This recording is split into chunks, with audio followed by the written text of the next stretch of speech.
안녕하세요. 자세박사 김창규입니다. 우리 방청객들 여기 많이 오셨는데 혹시 목이 뻐근하고 아프신 분 계세요? 손 한번 들어보세요. 예, 내리세요. 어깨가 쇠덩이처럼 이렇게 진 누르는 것처럼 묵직하고 아프다. 예, 많으시네요. 내리세요. 자, 뒷구리 땡긴다. 뒷구리 뻐근하고 땡긴다.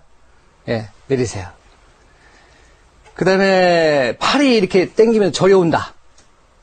네, 내리십시오. 자, 50견. 네, 내리세요. 50견도 있으시네요. 자, 허리가 아프신 분. 네, 내리십시오. 네. 자, 그러면 지금 이런 그 증상들이 왜 올까요, 과연? 왜? 왜 아플까요? 이런 증상들이 왜 오는지 그 원인을 알게 되면 어떻게 되겠어요? 우리가 평상시에도 겪지 않고 예방할 수가 있겠죠. 그래서 이번 시간에는 현대인들이 겪고 있는 그런 목의 통증부터 목 디스크, 허리 디스크 이런 수많은 근골격계 질환들을 왜 오는지 과연 그 원인을 우리 자세를 통해서 하나하나 풀어드리겠습니다. 그리고 그러면 그 원인을 알게 되면 우리가 정확한 해답을 알 수도 있고 또한 그 근본적인 치료를 할 수 있을 뿐만 아니라 평상시도 우리는 예방할 수가 있을 겁니다. 자, 그러면 이 시간에 제 강의를 들으신 분들은 목의 통증부터 요통, 디스크까지 이런 것들이 왜 오며 그럼 이것을 겪지 않기 위해서는 어떻게 해야 되느냐 하는 그런 해답까지도 같이 아시게 될 겁니다. 자, 우선 온 인류의 80% 이상이 일생에 한 번 이상은 허리 요통이라든지 디스크 질환을 앓고 한다고 그래요. 그것은 우리가 직립자세로 생활하기 때문에 어쩔 수 없는 숙명인 것 같지만 실제로 그 디스크가 왜 오는지, 디스크가 왜 걸리는지 그 원인을 알게 되면 우리는 일생 동안 그 80%에 해당되지 않고 겪지 않고 살아갈 수 있을 겁니다. 어떤 큰 사고를 당하지 않은 이상은 그렇겠죠. 근데 대부분의 디스크 환자들이 어떤 추락사고라든지 이런 거 없이도 디스크가 오잖아요. 목 디스크, 허리 디스크가. 그건 내가 다른 사람들보다 재수가 없어서 아니겠죠. 틀림없이 분명히 원인이 있습니다. 자기도 모르는 사이에 계속해서 목 디스크, 허리 디스크가 발생되도록 이런 원인을 제공한 거죠. 네, 그래서 이런 것들을 이번 시간에 자세를 통해서 쉽게 풀어가도록 하겠습니다. 특히 우리가 흔히 목 디스크라든지 허리 디스크를 앓게 되는데 그럼 왜 목 디스크, 허리 디스크가 오느냐? 그 원인부터 한번 잠깐 살펴보기로 하겠습니다. 여기 보면은 우리 허리 요추에 해당되는 실물 사이즈입니다. 이 척추와 척추 사이에는 디스크가 있어요. 그리고 뒤로는 이렇게 척수가 지나가고 양옆으로 척추신경이 나오고 있습니다.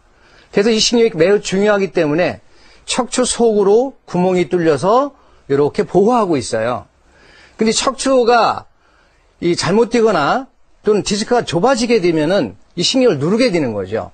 그렇게 되면 이제 이 허리에서 나온 신경이 다리를 담당하고 목에서 나온 신경이 목, 어깨 근육과 팔을 담당하기 때문에 목에서 나온 신경이 눌렸다 할 경우에는 이제 팔로 이렇게 당기고 저려오고 감각도 둔해지고 힘도 약해지고 나중에는 오래되면 이제 근위축까지 오게 됩니다. 자, 허리에서 나온 신경은 다리를 담당하기 때문에 허리 디스크 질환으로 인해서 신경을 누르고 있으면은 눌린 쪽으로 당기고 저려오고 감각도 둔해지고 힘도 약해지고 이런 증상이 나타나죠. 자, 이게 정상적인 두께의 디스크입니다. 자, 그런데 요거를 보면은 많이 좁아져 있어요. 디스크가. 요거에 비해서 많이 좁아져 있습니다. 이 좁아지게 되면 어떻게 될까요? 이렇게 퉁으로 나오죠. 여기가 앞쪽인데 앞쪽으로 나오는 건 상관이 없습니다. 신경이 없기 때문에. 근데 옆으로 나가거나 뒤쪽으로 나갈 경우에는 이 신경을 건들게 되는 겁니다. 심한 경우에는 이 안에 있는 수액이 젤처럼 돼 있는 그 수액이 터져 나와서 이 신경을 누르게 되죠. 이게 이제 수액 탈출증이라고 하죠. 자, 그러면 이렇게 정상적인 두께의 디스크가 이렇게 좁아지는 데는 분명히 원인이 있을 겁니다. 자, 높은 곳에 떨어졌다면 일시적으로 좁아질 수 있겠죠. 근데 대부분의 환자들이 어디서 떨어진 일이 없는데도 불구하고 목 디스크, 허리 디스크가 걸리거든요. 그럼 왜 좁아지겠습니까? 자, 한번 쉽게 한번 접근해 보시죠. 여기가 우이고 밑에입니다. 왜 좁아지겠어요? 예, 내리눌러서 그렇습니다. 내리눌러서 그래요. 자, 그러면 허리 디스크는 누가 눌렀습니까? 이 상체 무게가 내리눌렀을 겁니다. 목 디스크는 예, 머리 무게가 내리눌렀어요. 자, 그런데 우리 이 척추 구조를 보면은 최초에도 이렇게 하나님이 이제 우리 인류를 창조하실 때에도 이렇게 진입자들의 생활해도 머리 무게, 상체 무게를 다 견뎌낼 수 있도록 설계를 해주셨습니다. 자, 우리 보시는 면이 정면입니다. 정면에서 보실 때는 어떠세요? 일직선이죠. 척추가 일직선입니다. 일직선이면서 밑으로 내려올수록 척추도 크고 디스크도 두꺼워요. 왜? 하중을 많이 견뎌내라고. 이렇게 설계되어 있습니다. 자, 그것도 부족해서 옆에서 봤을 때는 이렇게 곡선이 있어요. 이런 식으로. S자 모양으로. 마치 스프링을 늘려놓은 것처럼. 왜? 완충시켜주기 위해서. 예를 들어서 옆에서 봤을 때에도 이게 목뼈가 이렇게 일자목이다. 이거 밀리터리 넥이라고 하는데 일자목이 되면 어떻게 되겠습니까? 머리 무게가 모든 디스크에 직접적으로 압박을 가할 겁니다. 그래서 맨 밑에부터는 계속해서 좁혀져 오겠죠. 그래서 보면은 이렇게 일자목 있는 분들은 목 디스크가 와도 여러 군데가 다발적으로 왔습니다. 밑에부터 쭉 같이 옵니다.